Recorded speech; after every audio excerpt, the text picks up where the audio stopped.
Good morning, guys. The Dollbuster here, sitting right in the tower, waiting for Xur. I say waiting for Xur, I'm actually stood very close to him. I apologise for the late upload of this video. I've not been sleeping all too well the last few days. And last night was actually probably the best night's sleep I had for quite a while. So that explains why all of a sudden it's coming up probably around about 12:30, 1 o'clock, so I woke up at 11, so I was already an hour late past as it was, so I apologise for that. Anyway, where Xur is, if you don't know already, is he's hanging out with the speaker, except I found it really hard to see him this morning. He's really hard to see, and then that pops up and you're like, oh, there he is. But there he is. I've already had a goosey gander at his gear as well. It's not amazing this week, as far as I know. So we've got the Helmsing 14 for Titans, which peaks in at 118, which I believe is not it's pretty average, but you could probably you'll probably pick a better one up, say from an engram or something. Maybe not this week. You might get it next week or something, but there is every possibility that you could pick up a better one. For those of the players who don't know what the Helmsing 14 does, it's certainly one of my favourites anyway for this reason.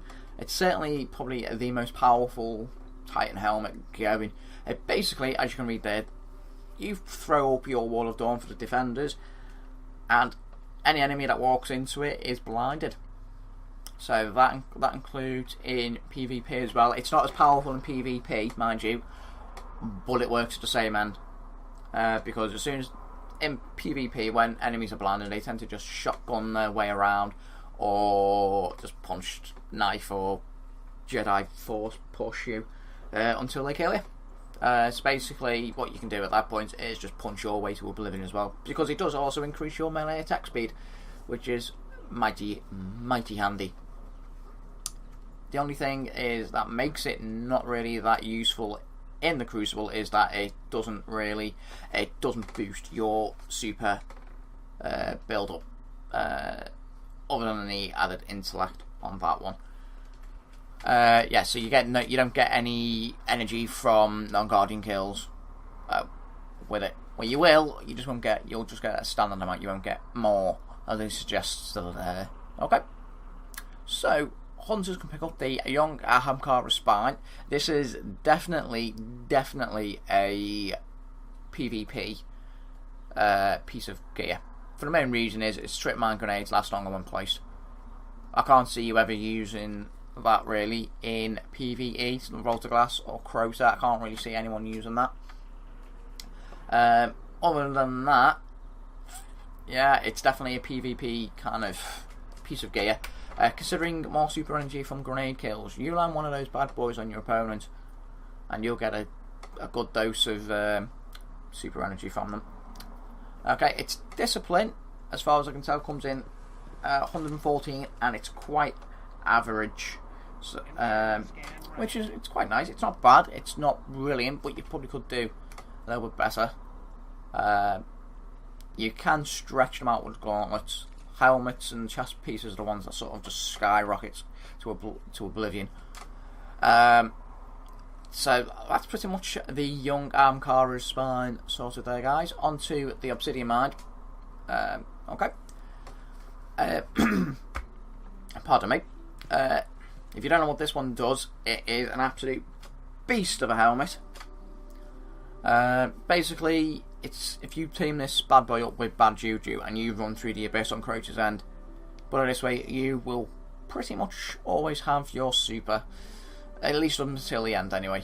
When you get to the end, it's a bit more open and there's less things directly running at you. Well, there's less of a mob. It's more pardon me. Don't know what's going on here, boys. Less of a mob, it is more just a single thrall kind of thing until you start getting the curse rolls, you get the knights, blah blah blah, in which case it's not as easy anymore. But yeah, it basically reduced the cooldown of your next Nova Bomb, which is insane. Not only that, but you get increased super energy anyway from killing minions of darkness. So you kill you kill, say, 5 things, it'll go up probably by about a quarter, I think, maybe a bit more. That's just from its own ability, but you'll also get increased super energy from killing those 5 there and then. Okay, so we're on to our weapon of the week, which is Windows Media Player, or Mida Multi-Tool. If you don't, Windows Media Player is just a bit of an in-joke with the House of Rain. But it's always nice to include people in the larger picture, because a lot of people I've heard are getting the name wrong. It is Mida Multi-Tool, as in King Midas, or King Midas. Not Media. There's no other I or E in there, so it's Mida for those new players. If you don't know what it does, it basically allows you to move really, really quickly, which is actually also really, really useful in the Abyss as well. It's really, really useful in the Abyss if you're playing as a Blade Dancer, max your agility out, and even with the weighted, and if you just go through invisible and you completely bypass the things, you genuinely look like you are running with this gun. The weapon boosts move speed and fires on a hair trigger. The move speed actually only applies to it. Same with lightweight. This applies to all guns. Lightweight and its namesake there only applies when you're not sprinting. So effectively only when you're walking. It says walking, but when you look at your feet, you're actually running. So basically when you're not sprinting, when you're not holding down your sprint button, basically. That's the only time it will take effect. And not only that, but it's a good PvP gun, as it gives you third eye, so you always get your radar. And I believe it's a 4 headshot kill. So, and it fires pretty quickly as well. It's not auto fire, but doesn't matter. Does not matter. Down to this week, as you eagle-eyed guys have spotted, is 4 chest plates. So help yourself to those bad boys if you're lacking a certain chest plate or you're trying to get a better one. Okay. Is curios or miscellaneous this week? I believe he's got a scout rifle one. So if you don't have a Windows Media Player there, guys, make sure you pick up one of these, because you'll get it maxed out pretty damn quickly. Especially if you're handing in tons of bounties. Iron Banner bounties, Crucible bounties, Eris bounties, and if for some bizarre reason you haven't done Petrus bounties, and of course your Vanguard bounties there. But last half an hour, if you pay 1 strange coin, you get 5 of them. You're sorted. He's also got hand cannon telemetries. He's also got shotgun telemetry, so no heavy telemetries this week, guys. And then there he's got the blue and green Spiral upgrades to Plasma Drive and Emerald Coil. And on the end, it's everyone's favourite heavy ammo and Motive Light Exchange Synthesis. I personally prefer going to the speaker for this, so I hand in my Ascendant materials, because I've got tons of the bastards. I've got tons of the things, and I don't really need them anymore, especially when you've got all your Volta Glass gear maxed out. If anyone's wondering on how you use these Spiral upgrades, because I know there's a fair number of new players out there at the moment.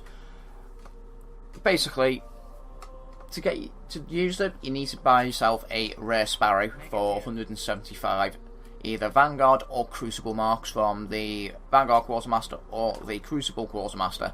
So save up those marks from either of them. Just head on over, buy yourself the one that you think looks coolest or what have you. So pick up one of those, and then buy yourself one of those, equip it as it says, and you basically get the same Sparrow, but it turns into a legendary and it becomes a hell of a lot faster. I actually prefer Xur's upgraded engines to the Sparrows, as opposed to the likes of Timebreaker or Grave Robber. I prefer these ones because they're permanently speedy. You don't have to worry about your Sparrow blowing up either, because you're holding on to the boost too much. Anyway, guys, that is Xur's words. done for this week. It's not been a brilliant week because we've all got something off in there. Well, certainly the House of Rain do anyway, so it's not a brilliant week for us anyway. But there are good numbers of new players floating around out there. So this could be a hell of a week. If you're relatively new to the game, I would advise picking up the Helmsley 14 while he's got it. It took me months to get that. He never had it on sale, and I ended up getting it from a engram. So certainly pick up one of those, and I would also certainly advise you picking up an Obsidian Mind as well, because that is also another beast of a head count. It is wasted. Is this fella distracting me? Head count. I know it didn't say count, but I'm inferring there. Yeah, it's a beast of a helmet, much like the Helmsley 14. So if you don't have those two, pick them up. Anyway, guys, if you enjoyed the video, don't forget to hit like and subscribe. It's much appreciated. If I know that people are coming back to my videos. I apologise for the ones who have subscribed that I haven't output much content lately. I do apologise. I'll try and rectify that as soon as. Anyway, guys, I am the Dollar Buster, and I will see you again next time. Bye bye.